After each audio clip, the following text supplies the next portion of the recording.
Oh, you won't believe this one. Prince Harry touched down in the UK, and let me tell you, he didn't just arrive quietly like any other royal. No, the man looked like he was stepping off that plane with some kind of mission written all over his face. The problem? No one really knew what that mission was. Some insiders whispered it was about peace, maybe patching things up with his family, but others rolled their eyes and muttered that it was just another episode in Harry's endless look at me tour. Either way, the air was buzzing with speculation. Was he going to meet King Charles? Would he finally sit down with William and try to mend fences? Or more likely, would he take yet another shot at his brother as he's done so many times before? And oh, did he take a swing. But not in the way we've gotten used to. No Netflix cameras, no carefully staged interviews, not even one of his cryptic side comments in a podcast. No, this time it came in the most bizarre, jaw-dropping way. Through a random chat with a 17-year-old boy. Yes, you heard that right. His name, Declan. But let me stop you there, because Declan is not your everyday teenager. Oh no. This boy's life story could humble just about anyone. At just 6 years old, Declan went through a nightmare most adults wouldn't survive. He was diagnosed with Stevens-Johnson syndrome, an illness that stripped him of nearly all his skin, 96% gone,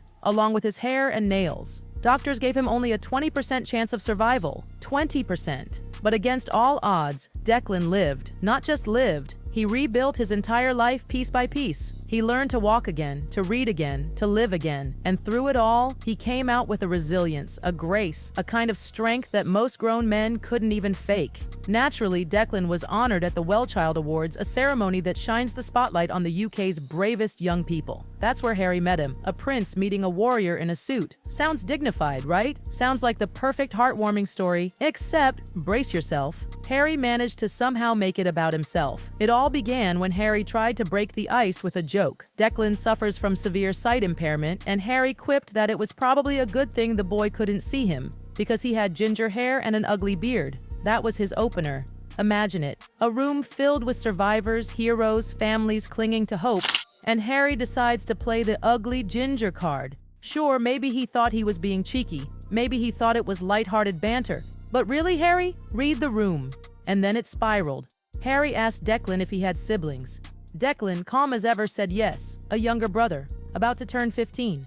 And here comes Harry, swooping in with, "Does he drive you mad?" Just like that. No context, no build-up, just Harry practically begging this boy to complain about his brother. Now, we all know why. Because Harry wasn't really asking about Declan's brother. He was projecting, fishing. He was desperate for someone, anyone, to validate the bitterness he's been holding on to toward William for years. But here's the kicker. Declan didn't take the bait. Nope, he just smiled and said, "No, we get along fine. We're like friends, boom." That single, simple sentence sent Harry's entire emotional house of cards crashing down. It wasn't just a polite reply. It was a direct contradiction. Declan, this teenager who's lived through hell and back, had just calmly dismantled the narrative Harry was pushing. And how did Harry respond? With that awkward, hollow laugh we've all seen, followed by, "I love the correction." Oh, we know that line. It's the classic fallback for when you've just been low-key roasted and you're scrambling to look cool. But Harry wasn't done. He kept clawing, desperate to drag Declan into the same pit of sibling resentment he's lived in for years. He nudged again. Siblings, hey. Like he was inviting Declan into some unspoken brotherhood of trauma. Declan, bless him, didn't flinch. No bitterness, no negativity. Just still, calm energy. Harry tried another angle, asking if they went to the same school. Declan said yes, and Harry instantly jumped. That must be challenging, right? Fishing again, trying to lure out some spark of conflict, but Declan wasn't having it. He smiled and said matter-of-factly, "Actually, no.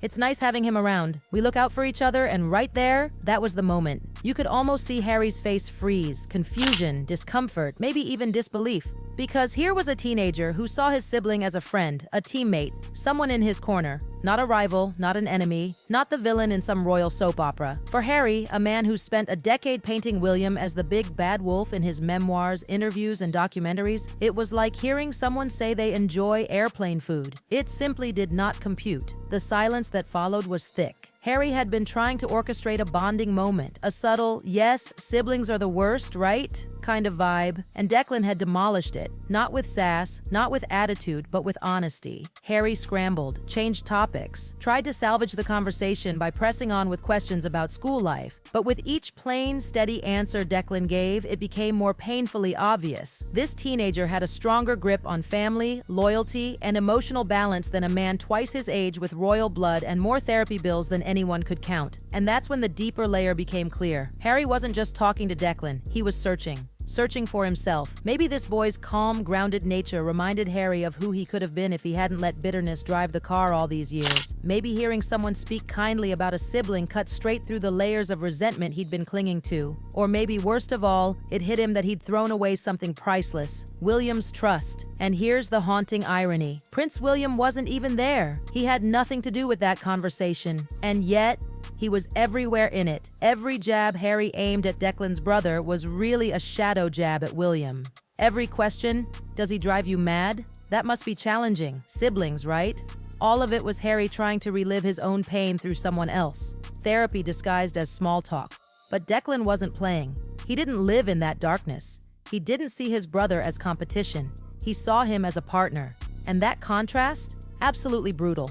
On one side of this story, you've got Declan, a survivor, a fundraiser, a grounded young man who, despite his impaired vision, has climbed the O2 arena and raised over £25,000 for charity. All while staying humble, kind, and, let's be honest, far more emotionally stable than most adults. On the other side, Prince Harry, the man who seems to orbit endlessly around his own wounds, dressing them up as interviews, memoirs, and documentaries. What should have been an inspiring royal meets hero moment turned into something else entirely, and not because of Declan. Oh no, Declan was flawless. It was Harry who couldn't keep his own storm bottled up. He couldn't separate the event from the drama constantly raging inside him. And maybe that's the real tragedy, not the awkward jokes, not the headlines, but the fact that Harry, even in the presence of true courage, couldn't stop reaching for his own pain. When he left that event, you can bet the conversation lingered. Not because Declan had said anything dramatic. He hadn't. He hadn't called out Harry's manipulation or thrown shade. In fact, that's what stung the most. Declan simply didn't engage. He didn't play into the bitterness. He didn't validate Harry's endless narrative about sibling rivalry. That quiet, steady no rang louder than any dramatic confrontation could have. And here's the delicious twist. Declan probably had no idea. He wasn't trying to expose a prince or challenge his emotional baggage. He was just being real. That's what people who've truly suffered are like. They don't need to exaggerate pain or wallow in it. They've lived it, bled through it, clawed their way back. They don't ask for pity.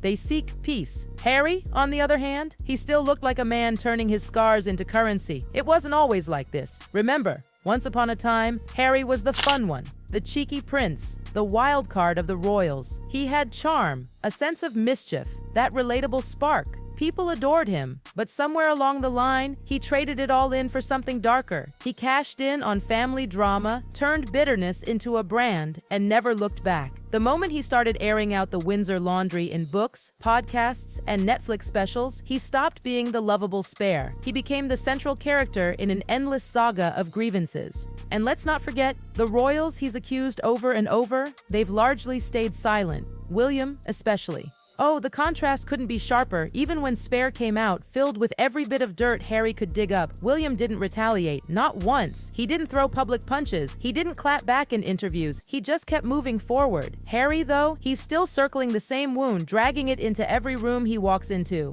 One podcast, one documentary, one awkward charity event at a time. And that's why the Wellchild Awards could have been a turning point. Think about it. A noble cause, a room filled with brave children, a golden opportunity for Harry to just show up, smile, and focus on someone else's courage. For one night, he could have put his own baggage aside. But even in that environment, he couldn't resist centering himself. It was telling, wasn't it? Even standing next to a boy who had lost nearly everything, his skin, his hair, his nails, Harry still tried to position his own story as the most tragic, the one that deserved the spotlight. And that's what exposed him.